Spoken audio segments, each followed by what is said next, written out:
Namangan Ilg'or kasbiy mahorat texnikumining ko'ngilli volontyorlari navbatdagi xayrli manzil sari yo'lga chiqishdi.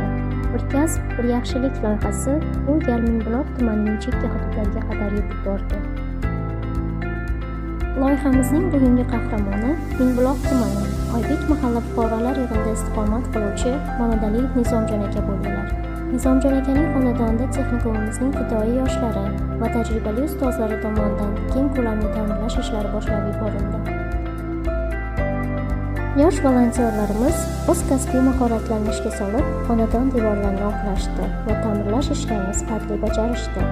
Shu bilan birga hovlidagi daraxtlarga shakl berilib, atrof muhtobot qilindi. Bu shunchaki mehnat emas, balki og'irini yengil qilish, ko'ngil olishdek oliyjanob maqsad ifodasidir.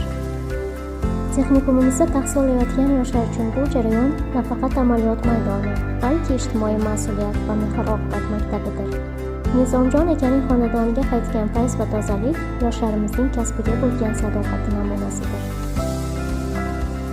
Qilingan birgina yaxshilik yurtimizning bir burchagi obod bo'lganidir. Namangan Ilg'or kasbiy mahorat texnikumi jamoasi ezgulik yo'lidagi yurishini davom ettiradi. Bir kasb, bir yaxshilik. Sizni duolaringiz bizning eng katta mukofotimiz.